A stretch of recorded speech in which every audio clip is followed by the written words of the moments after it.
Hello, everyone, and welcome to Capsule 2 of Details, the speaker series brought to you by Stardust Life-Centered Design. My name is Giselle Carr, and I am absolutely thrilled to welcome today Dr. Mary McBride and Dr. Marianne Egremont. Welcome. Thank you for being here so much. Thank you. Thank you, Giselle. And yeah, super excited to have both of you here. I could not stop smiling when I saw your names next to each other. I was so thrilled at the possibilities of this conversation. And today we're excited to bring to you this topic of the Nexus, designing a future for all of life. Pretty big words. But in this conversation, we would like to explore the nexus of design, business, science, and education, and how can design and science in education call leaders and participants to greatness in a time when humanity and our living systems on Earth need it so very much. How can the future be designed in a way that creates value and reverence for all of life? Through dialogue, we hope to reflect on and discover some of the enriching ways that that confluence moves to synergy on behalf of all of life. And I could think of no better people to sit and discuss this with than the two of you. So thank you again so much for being here. So you're welcome. And I'd like to invite you both to introduce yourselves to the audience. I guess we could start with yourself, Mary, if that's okay. It's okay. I'm Mary McBride, and I currently lead the Creative Enterprise Leadership International Graduate Programs at Pratt Institute in Design Management and Arts and Cultural Management. And Giselle, I'm so taken by what you said that I almost couldn't introduce myself, because I'm thinking that we actually are the nexus between design, business, and science, and greatness. And if I may, I want to read a quote from Nelson Mandela that you just prompted. Sometimes it falls upon a generation to be great. You can be that great generation. And by way of introducing myself, I would like to believe that one of the things I'm doing in my life is helping to educate a generation of leaders who understand that great is not an option anymore. It's a requirement. Yes. Marianne, over to you. Well, how do you follow that? Just stammer a bit at the beginning. Thanks, Giselle, for the introduction, and happy to be here with Mary. My name is Marianne Egremont. I'm currently Associate Dean Sustainability for our School of Engineering, and that's in part to blame for developing a new major in that program, a Sustainable Systems Engineering major, which I've defined as a life-centered engineering program, which for engineering is a departure because engineering traditionally is focused on human-centered design. All the sort of definitions around what an engineer is very much focused on the human, and I'm starting to find that definition lacking because it should be in concert with all of life, our environment, the planet. So this program is attempting to get to those pieces and to make the engineering students part of a bigger whole and not, something that's dominant and looking down on the planet, right? We're within it, we're part of it, and we need to start acting like that. In the lead up to this development and this position, I've been teaching biomimicry, bio-inspired design to our engineering students for the past, 15 years now. And we have large classes. So I'm happy to say I've reached more than probably 12,000 students so far with that. Sometimes embedded in courses, sometimes whole courses, but hopefully just trying to give them a different view on, what is nature, what are organisms, what can we learn from them, and changing that paradigm. So I'm hopeful that has created a group of people who are open to this and who can work with this and within this. So I'll leave it at that for now. Yes, Yes. I doubt you'll leave it at that, Marianne. But now, as you said. Yes, yes. So, I mean, you're both just such a living embodiment and invitation. You know, it's incredible. It's permission giving. I mean, I have some experience having been mentored by Mary because I went to the design management program at Pratt, and we met about 2 years or so ago, Marianne, via the NASA Bioscene event. And so, I mean, you both just strike me as such pioneers and having made such a huge contribution. And I think that what is stellar about the work that you're both doing is that you're bringing together all these disciplines, and you really are that invitation to, as Mary said, greatness, to doing something bigger. So I guess we could start from a baseline, because some of these topics and these words and the programs might seem a little bit abstract or removed in some ways. So I figure we could start with some definitions. And I believe, Mary, I'll start with you, also because I know you longer, but just kidding. But I wanted to know, because I think that when I went to the program, it was the design management program, of course, and now it's something more all-encompassing, more holistic around creative enterprise leadership. And so how would you define it? And how would you define that phrase that you often use, leading as if life matters? Three big questions. We are programs in arts and cultural management and design management. But if you have to do the marketing exercise, which I often have to do, of what exactly we're trying to do, and what exactly I hope we're doing, is that we are really developing leaders. So we're developing leaders who understand the power of culture in its many forms and how they might use it. And we're developing leaders who understand that design, as Bill McDonough says, is the first signal of human intention. And it does, in that way and in other ways, connect with what we like to call strategy. So that's why we have a larger umbrella of creative enterprise leadership as our positioning. And I think that's the answer to your first question. The second question is more complex. What does it mean to lead as if life matters? And I've taken quite a crashing on that one when I've introduced it at different workshops. And so what I often say to the audience is, what does it mean to you? I mean, for me, leading as if life matters, is pretty simple. Life matters. Ants matter. Machines matter because they're made from things that once were animated and are certainly always animated by human activity. The world matters. And I think that for me, it comes down to just respecting all of life. It doesn't mean that you won't kill something if you need to eat. You have to eat a buffalo, but there were rituals where we respected how we enjoyed the gifts of other things. And that's completely gone, I think, from our modern consciousness for most people. We just shop with all the plastic wrap that we can and try to avoid any pain that might have been induced along the way. Nothing really suffers just as long as we have a good time. That's not really very acceptable to me. But I would say at heart, leading as if life matters means to me that I'm just knocked out by how astonishing, probably what Marianne might refer to as all of these extraordinary systems are. I mean, it's just like, wow, how can we not notice that we're an intricate and interdependent part of this? But if I may go on for just a moment, the way that I leave it with an audience is you tell me what it means to lead as if life matters, and let's see whether or not we can have a conversation about that and see if we can get to some kind of congruence where we could actually take action. Yeah, I really hear you. I mean, I feel as if that definition probably changes across cultures as well, and what's important to people. So for example, in the Caribbean here, there's no shortage of nature, for example, of wilderness, right? It's one of those places on earth that it's one of the last places I would say still has areas that are genuinely wild.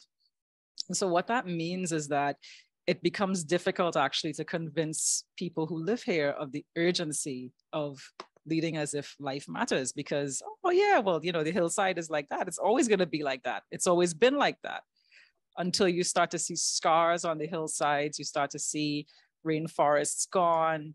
you start to see the types of developments that make no sense. And then we end up with some of the headlines that we have today, which would be homes being damaged by flash flooding due to unprecedented adverse weather. But it's the developments that really set the pace for it, and I think that so much has been done to rush towards progress that we forget to honor life. We forget to honor the things that are already there.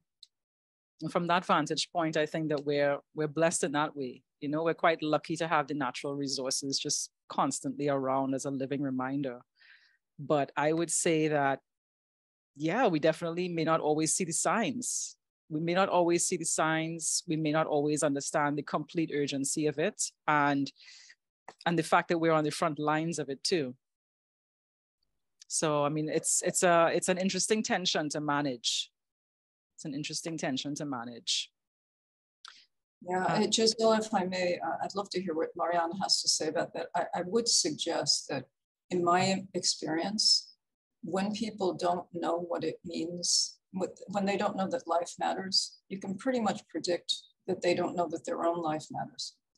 I mean, they may know that their next paycheck matters, or they may know that the baby not being sick matters. But I think if we can't appreciate that the vitality around us, it might suggest something about the vitality that's already been lost in our imaginations.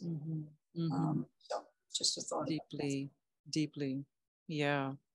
Marianne, I'm curious about what you think. Yeah, you were talking about, right, in Trinidad, that people see nature around them all the time and say it's okay. In a way, in Canada, since especially where I live, right, there's probably 7, sometimes 8 months of the year where it's winter, and it's very hard to see any life around you, right? And almost the same is true, right, in that respect, because people are not confronted with, with plants and animals, and so it doesn't exist almost. And there's this, I don't know how to explain it, right? There's not this sense of I don't know, kinship with life, because it's so absent. Maybe that's a way to say it. So, I take my students to our local zoo just to see something, right?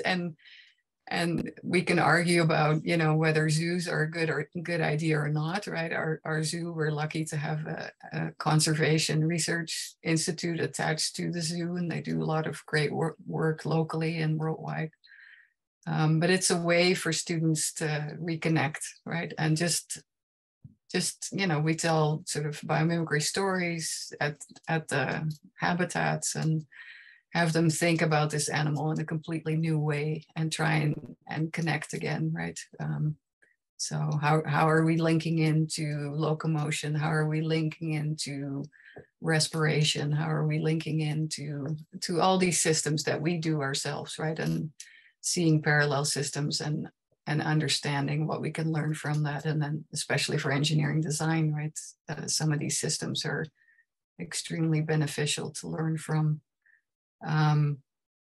So we're developing a whole series. That's one of their assignments, is create an audio file where you tell the story of that animal and what we can learn from it, and just try and create an entire collection that we hopefully have open sourced and people can use around the world, right? Because zoo animals are there's some buckets that are filled in every zoo. So hopefully there's some commonality worldwide. So, but let's get those different stories out, right? I mean, we learn a lot, what do we know about the organism, but we don't hear the story. What do we learn from the organism? So that's the piece that's missing. And that's the piece where I think people can connect back into that they're part of nature, and that they're going to start to have, they're going to have to start acting like it, and, being aware of their system impact, right? So show people how, what, let's say you have a product, what is that part of, right? Where do the materials come from? How do we design it? How do the users interact with it? What's end of life, right? All those pieces. And then find the places where we can make the tweaks and the changes and the savings and the improvements and the sustainability ideas. You know, can we bypass entire pieces of that system because they're pretty useless, right? By changing behaviors and things like that. So, yeah. Yeah, definitely. I don't know if that answers any of the questions. Yeah, it does. I hope so. Yeah, because I mean, as you were speaking, I was just thinking about this idea that life matters, you know, so which means that life has a say. You know, the animals have a say, the strategies that they bring forth have a say, you know. So I just think it's amazing that you actually had your students tell a story. Like that's really cool. That's really fun. That's another idea I'm going to steal, Marianne. First one was in the green room. This is in the red room or wherever. I'm stealing that. Absolutely. Absolutely. Yeah. No, I think that's important. Yeah. That's the point. Just in full reciprocity, I would say that, Giselle, we're coming to a very concrete answer of leading as if life matters as of the last 5 weeks of class. When we're saying, if you're talking to someone who's making an executive decision and you hash out that decision, ask simply, does it advance equity? Of course, that doesn't get much simpler because people say, you mean, will it improve the equity of my firm? All of those things. But we explain advancing equity means looking at those UN Sustainable Development Goals or the global goals and asking yourself how your decision will advance equity without fudging and saying, oh, a few people will get money because we'll open something in their village. But actually, it's either advancing equity or it's extracting resources without doing that. So we're getting really concrete about assessing decisions that are as life-centered and life-focused. Oh, this is fantastic. There's a company in Switzerland that actually posts their sustainable development goals and how and where they're making changes, right? I think it's called ABB. It's an engineering firm. They have an entire page where yearly, right, they document where they've made their improvements to support the sustainable development goals. So that kind of accounting is super important. And having metrics that companies can follow easily, right? I mean, all those things have to be developed and made easier, right? Because if you look at sustainable development goals, right, there's the goals, there's the all sorts of metrics, right? It goes into fine-grained detail, right? I think I have a PDF of all the subcategories, and it's extensive, right? It's over 300, 400 bullet points. So, but I think people can find themselves in those goals. They just have to, It's so important. I'm sorry, Giselle. It's so important that we got the at least the 17 goals, though, because we know what's inequitable, right? At least now we know what's inequitable. It's inequitable to have poverty. And once upon a time it was just, well, you'll never end poverty. Now I think we've decided it's inequitable. You know, it's inequitable to have the kind of systems of consumption and production that we have, because somebody's going to get the benefit and somebody's going to get the burden. So even though that information is dense and the page numbers are long, just having 17 things on the wall is helpful in determining, does this advance equity or does it actually redistribute the pain?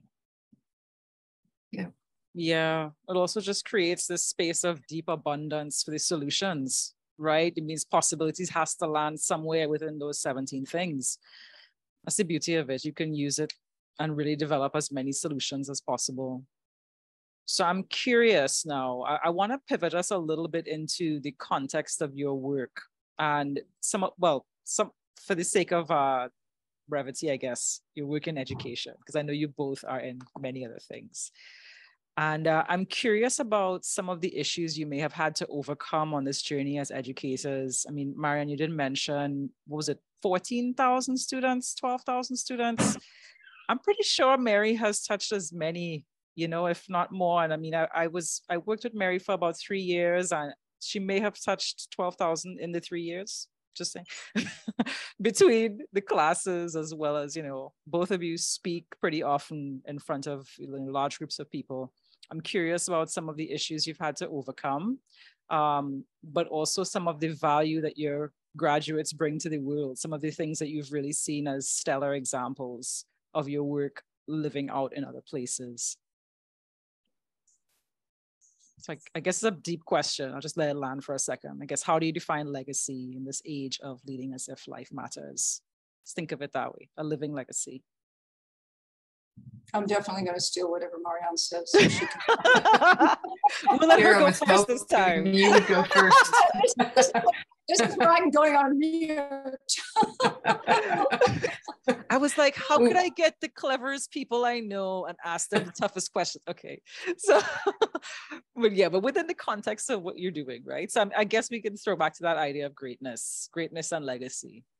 So the things that stand out to you over those 12 to 14,000 students and the work that they're doing in the world.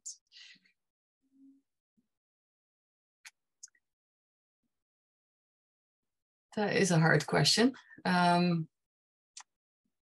mean, right, I've had students, of course, go off to all sorts of grad schools where they, right, are doing more, in my case, in bio-inspired design, right? So they've gone to Germany and Holland and the States to continue their education in that field, which of course is very flattering, and they keep you up to date as to where they are and what they're doing. And so I know they're continuing with some of the things that I've talked about. Yeah, my other lens is I come out of the world of art and entered into engineering as an interloper, and I still am, I guess. I mean, I'm now well within the faculty, but I've worked for them for 20 years, but yeah, I bring an art lens to everything that I do, and sort of believe that bringing some chaos into the engineering world is very healthy. And so far, I think it has been. I've learned from them, of course, and hopefully they've learned something from me. But yeah, I mean, on a less serious side, right? I have a class where we're exploring Shindogu, which I was reintroduced to by Billy Ullman, which is the art of unuseless objects, to kind of put the students in the space where they're not so comfortable, right? They're being educated to be these very efficient, functionality-based, kind of products that are for profit. And I'm having them look at what I'm calling the negative space, right? In an artwork, right? The object, positive space, everything around it, the negative space. So I'm using the Shindogu as this sort of negative space of engineering where there is space for humor and anarchy and unuseless objects to explore, right? The opposite of what they normally do. I think that's helpful too, right? Not just looking, I mean, all of life obviously is important, but also looking at their particular education and getting them to step out of that. What does something look like when it doesn't fulfill all the requirements of efficient engineering, and what can you learn from that, and how can that improve the world? Because I think there are some improvements possible there. So I don't know if that answers everything that you asked, but Yes, because I mean, ultimately that's what we're trying to walk around together, this idea of the nexus, this idea of different definitions of what greatness is and what a designer or a scientist could be. So Mary? I'm so interested in the idea of an unuseless object, because, I'm a native speaker of English and I'm having trouble putting those terms together. Useless. May I ask what that, I mean, I think I intuit what that means by the way you described it, but can I dodge a little bit, Giselle, and just sure, we can learn something today. And ask Marianne, what is it called?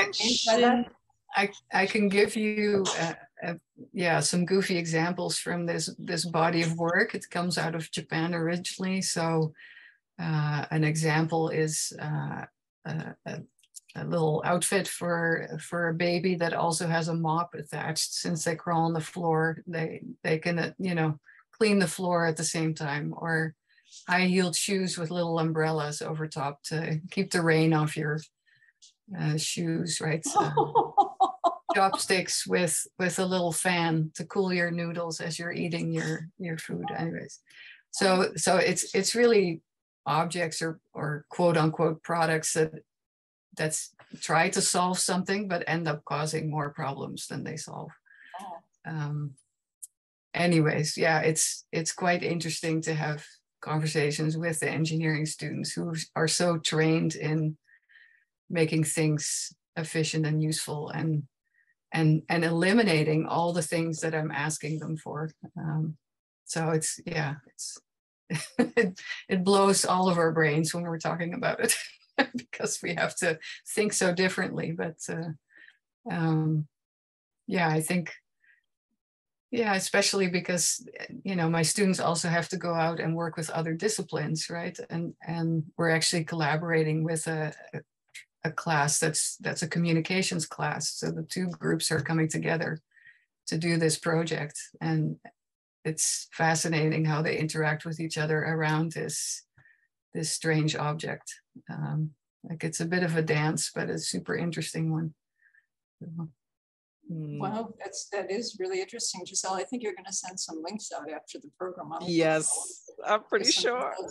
Yeah, you know, we took we every year we take minus a virus or two. We take what we call our leader learning journey to someplace in the world, and one of the ones that we took was to Japan. And one of the things we were studying was otaku culture. You know, this which arguably can be the art of useless things in the way that people decide that they're moving out of a utility-based culture where everybody has to perform effectively and efficiently. And they're just doing something that everybody thinks is on the margin until it becomes quite a big social phenomena. So I would really be very interested in exploring Marianne's work again with that, because it was quite eye-opening for us to see how that otaku culture, which once upon a time was, you know, arguably homicidal and dangerous and really, really on the fringe, has now entered sort of mainstream culture in the ways that people are thinking of artificial intelligence, a relationship with machines. Can you in fact get married to a machine? Will the Japanese government certify that? How many people need to be at the wedding? So I think that's a metaphor for all of us wondering why it is that we let ourselves be reduced to fungibility and utility value in a world that's so beautiful and alive, and where we bring so much to that miracle. So yeah, it all ties back in a very interesting way. I'm so excited to hear about the work coming out of engineering, because I'm, you know, in the design and arts and cultural disciplines, which you well know, and engineering is not quite the same. So, and nor should it absolutely be, because there are different requirements for the people who have to build the bridges that stay up, et cetera, make the eyeglasses that, you know, I know is 175 or 225, but still making that middle where we can have conversations. That's really important work.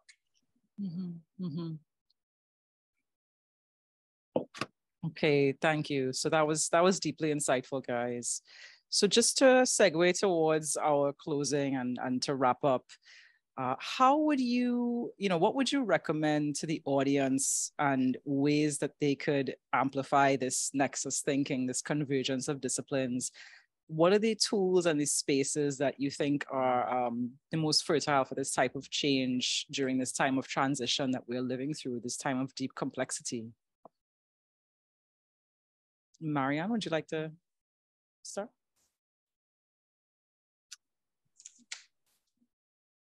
Yeah, I think it's very difficult for people to put themselves in others' shoes, right? Like I'm here, the weather's beautiful. I hear about a place where it's not so great, but I can't imagine it, right? It's very hard to imagine the other situation. But really doing your best to do that and to think about that as you're making decisions in your day-to-day. How is this going to impact others, right? I'm a firm believer in the greater good or the common good, or trying to make decisions that, may not be the ones you want to make because it would be so much more comfortable to do X. but to really stop for a moment and think, okay, what's the impact, right, of consuming the way I do, of using transport the way I do, of going to conferences and flying as educators do, right? I'm trying to really back off on that. And, you know, I think in academia, it's madness for us to keep flying or to fly again. I think we should stay on Zoom, but that's my personal opinion. Because, you know, what is worthwhile doing and how much energy are we expending to do that kind of thing? So I think, you know, really thinking about the decisions that you make, and not just because they're convenient and comfortable for yourself, and not only to think about that convenience and comfort all the time. Right, thinking about, you know, do I really need more clothes, more shoes, more this, more that? Right, because I think a lot of people, well, at least where I live, already have all that stuff. So I'm, you know, I'm speaking mostly for my sort of neck of the woods, but in terms of merging different disciplines or different interests, right? If you have more than one interest, pursue everything, right? As much as you can, because I think the best ideas and the best solutions come from these overlaps between disciplines, right? It's always that space in between where the biggest ideas can be found. So, you know, if you have, you know, a hobby that you're super passionate about and you have a job you're super passionate about, find that space in between, right? There's stuff to do there. So I'll let Mary continue. I don't think, there are things that I could have said that are similar to what Marianne said. I think she said it beautifully, thank you. And I'm a deep believer in the in-between. And so I'll be a little more poetic here, because I think it's not so easy to live in the in-between when the world likes you to find a little slot to move into in your life and your career, and parents seem to require that. So there's a rabbi whose name I've forgotten. I wish I could remember it. I'll send it to you, Giselle, so that she can take full credit for it. But she has an interesting idea. And it goes something like, when you're making decisions and living your life, consider the possibility that you might be the embodiment of what is needed at that moment. And for me, that's just a wowie, you know, because it takes me past my fabulous way of looking at 4-box models and grids. And it moves me into a place where I really need to go in and consider things a bit different. So that's what I'm thinking lately, or feeling lately, and feeling lately. And it suits me because I love to reside in the what if. And that's one thing I don't give advice to people because I'm not them. I would say to people, it's worked out very well for me, despite whatever it is that all the authority figures thought, to reside in the what if. I don't do well and would not have done well in the absolutely certain, Mary, this is the way it's going to be. Because if it didn't feel right to me, I was not going in that direction. What if works for me? This is powerful. This is powerful. This is medicine for somebody. I just know it. I just know it. Everything you guys said. I could see why you're educators. Gosh, I feel so lucky right now. Well, thank you so much. I mean, I can't really express my gratitude. I'm just beyond words. I'm very, very grateful that the two of you have made time, not just for the audience, but to meet each other. I sincerely think that there's a what if in terms of bringing the two of you together as well. So I'm looking forward to all that unfolds. And again, thank you so much for your time today. Thank you, Giselle. Thank you for bringing us together. Yeah, you're welcome. And for being you. Thank you. Thank you.